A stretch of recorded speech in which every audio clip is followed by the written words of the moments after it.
दोस्तों पहले महिलाओं के नाम में सिर्फ देवी लगता था, जो सर में होता था सिर्फ देवी लगता था। लेकिन आज के महिलाओं के नाम में सिंह लग रहा है, शर्मा जी लग रहा है, तिवारी लग रहा है, यादव लग रहा है, कुशवाहा जी लग रहा है। उसके बाद महिलाओं को सर, मैडम या सांसद जी या मुखिया कहा जा रहा है। तो मेरा कहने का मतलब ये है कि इतने जो बदलाव हो रहे हैं, इसका क्या नुकसान हो रहा है, हम उस पर चर्चा करेंगे। तो दोस्तों वीडियो में थोड़ा सा समय दीजिए आप, तो अगर आपके पास समय है तो समय दीजिए। मैं जो महिला आरक्षण बिल पास हुआ है उस पर आप लोग कुछ बताने का प्रयास कर रहा हूँ। उसका फ़ायदा नुकसान क्या है, क्या हम सही कर रहे हैं या गलत कर रहे हैं। तो वीडियो में थोड़ा सा बने रहिए और वीडियो को लाइक ज़रूर कीजिए ताकि और भी लोगों को इस चीज़ का पता चले। तो दोस्तों हाल फिलहाल में हमने देखा है अभी कि संसद भवन में जो महिला आरक्षण बिल है वो पास हो गया है और काफ़ी टाइम से ये बिल के ऊपर चर्चा हो रहा था, लेकिन आज पास हो गया। तो ये आरक्षण बिल दोनों सदनों में यानी राज्यसभा लोकसभा में महिलाओं के लिए 33% सीट जो है आरक्षित कर दिया गया है। और ये एक चीज़ और बता दें आपको, ये 2024 के चुनाव के बाद ही लागू होगा। यानी कि दोनों सदनों में, राज्यसभा, लोकसभा और विधानसभा राज्यों में भी महिलाओं के लिए 33% सीट रिजर्व हो गया। 33% महिलाओं का उपस्थिति रहेगा। अब ये बात करते हैं। तो देखिए, हमने अभी कहा कि महिलाओं के नाम में पहले देवी लगता था। आज महिलाओं के नाम में सिंह, शर्मा, तिवारी, यादव, कुशवाहा या पंडित ऐसे कुछ लगा रहे हैं लोग। तो इसका फ़ायदा क्या हो रहा है और इसका नुकसान क्या हो रहा है? देखिए, पहले जो महिलाएं थी, सब महिलाएं अपने आप को एक दूसरे से, उनका टाइटल नहीं होता था, सबके नाम में देवी होता था। तो महिलाओं के अंदर भी एक समान भावना थी कि वो भी महिला है, वो भी महिला है, वो भी महिला ही है। लेकिन आज ये टाइटल लग जाने से महिलाओं के अंदर भी ये भावना पैदा हो रही है कि वो सिंह है, वो तिवारी है, वो यादव है, वो कुशवाहा है। तो कहीं ना कहीं ये टाइटल लगा करके हम महिलाओं को बांटने का काम किए हैं, जो कि महिलाएं पहले एक समान थी।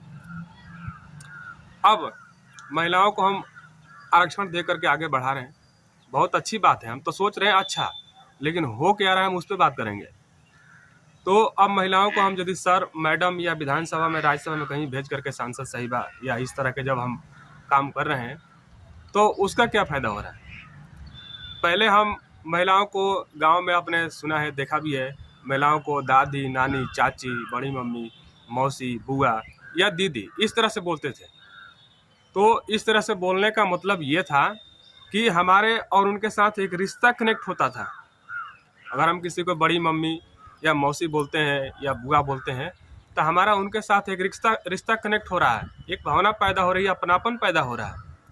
लेकिन हम उसी महिला को अगर हम सर, मैडम या मुखिया जी या सांसद साहिबा कहते हैं, तो कहीं ना कहीं ये हमारे अंदर जो रिश्ते की भावना है ख़त्म हो रही है।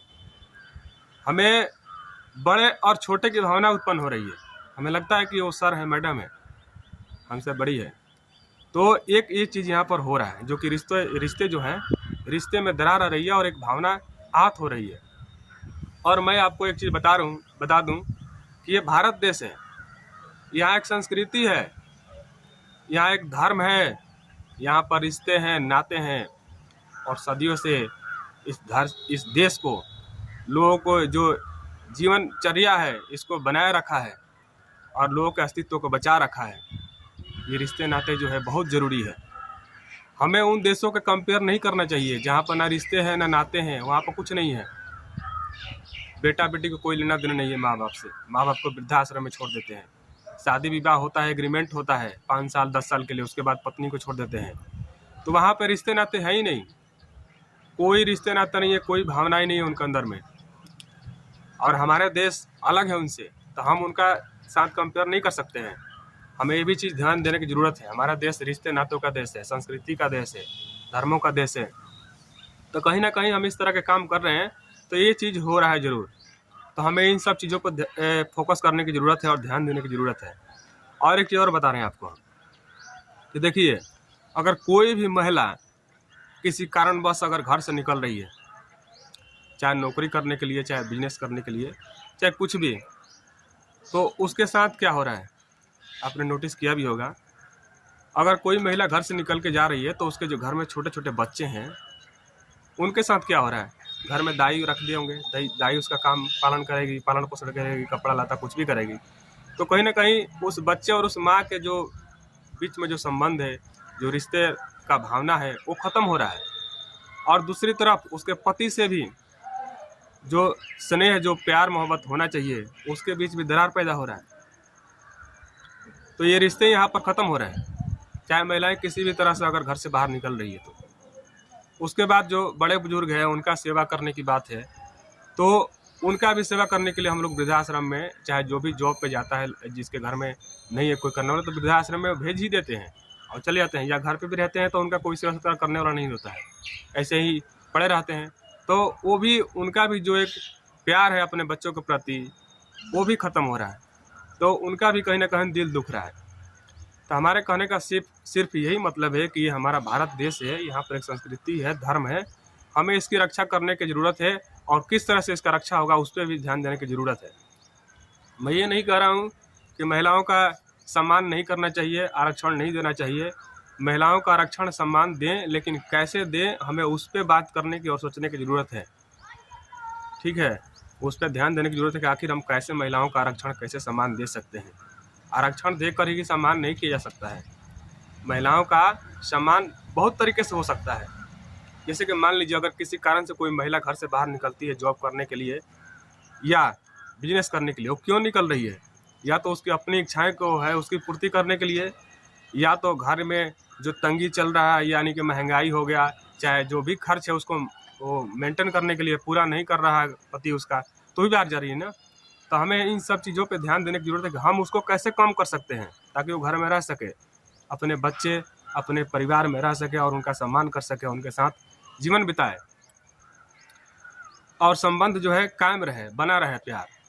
तो हम इसके लिए क्या कर सकते हैं कि जो उसका पति है, या तो उसका बिजनेस स्ट्रांग हो, या उसको धक्के उसको नौकरी मिल जाए, ठीक है, वो सेटल हो जाए और सारी आवश्यकता को है पूरी कर दे वो, तभी जाके संभव होगा। तो हमें महंगाई हो गया, रोजगार हो गया, इन सब चीज़ों पर ध्यान देने की ज़रूरत है ताकि एक महिला का उससे घर में ही सम्मान मिल सके और रिश्ते नाते को हम बचा सके। अगर रिश्ते नाते को बचा लेंगे तभी हमारा देश, हमारा धर्म बचा रहेगा और हमारी संस्कृति बची रहेगी। नहीं तो अगर रिश्ते नाते नहीं रहेंगे तो समझ लो कुछ भी नहीं बचेगा। फिर पैसे के पीछे लोग भागेंगे, एक दूसरे को कोई भी नहीं पहचानेगा। पहले कितना अच्छा लगता था, लोग रिश्ते नाते को मतलब अहमियत देते थे। अपने से जो बड़ा है उसको भाई बोलते थे, उससे बड़ा है उसको चाचा या ऐसे कुछ भी बोलते थे, दादा दादी। लेकिन आज ज़माना बदल रहा है। आज सर, मैडम, मुखिया जी, सांसद साहब, शर्मा जी, तिवारी जी, पांडे जी, यादव जी, पहलवान जी, ये सब बोल रहे हैं। तो हमारे रिश्ते नाते इसमें ख़राब हो रहा है। हमें इस चीज़ पर सोचने के विचार है, करना चाहिए और सोचना चाहिए। हमारा देश है, हमारा ये धर्म है, हमको इसको बचा करके रखना है, तभी हमारी संस्कृति बची रहेगी, हमारा पहचान बचा रहेगा। हम दूसरे देशों से अलग हैं। और एक चीज़, महिला और पुरुष का कोई कंपेयर नहीं है। महिला और पुरुष दोनों एक समान नहीं है, दोनों अलग अलग है, दोनों की प्रकृति अलग है। तो हमें ये चीज़ पे ध्यान नहीं देना चाहिए कि दोनों एक समान है और दोनों को एक समान खड़ा कर दो लिया करके, ये सही नहीं है। महिलाओं के आरक्षण की जहाँ तक बात है, तो हम उनका जो आज नंबर है, जैसे कि महिलाओं का जो संख्या है वो घट रहा है लगातार। आज 1000 लड़कों पे मात्र 918 ऐसे कुछ लड़कियां हैं जो कि उनका संख्या दिन प्रतिदिन घट रहा है। तो हमें ये चीज़ को कैसे कम करें और कैसे हम उनको अपने साथ मतलब बराबरी ले आ सके, इस पर हमको बात करने की ज़रूरत है। आरक्षण दे देने से या उनको आगे बढ़ा देने से मसला हल होने वाला नहीं है। मेन जो प्रॉब्लम है ये है कि जो उनकी संख्या घट रही है, हमें उस पर काम करने की ज़रूरत है। क्योंकि महिलाएं जो है इस देश की आधार हैं, देश की क्या किसी भी संस्कृति के आधार है। महिलाएं से ही धरती है, महिलाएं से ही सब कुछ सिस्टम चल रहा है। सारे रिश्ते नाते जो भी चीज़ है महिलाएं से ही चल रहा है, महिलाओं का अहम भूमिका है। तो हमें उनका जो संख्या घट रहा है उस पर बात करने की ज़रूरत है और क्यों घट रहा है उस पर सोचने की ज़रूरत है। तो मिलेंगे अगले वीडियो में, तब तक के लिए जय हिंद, जय भारत।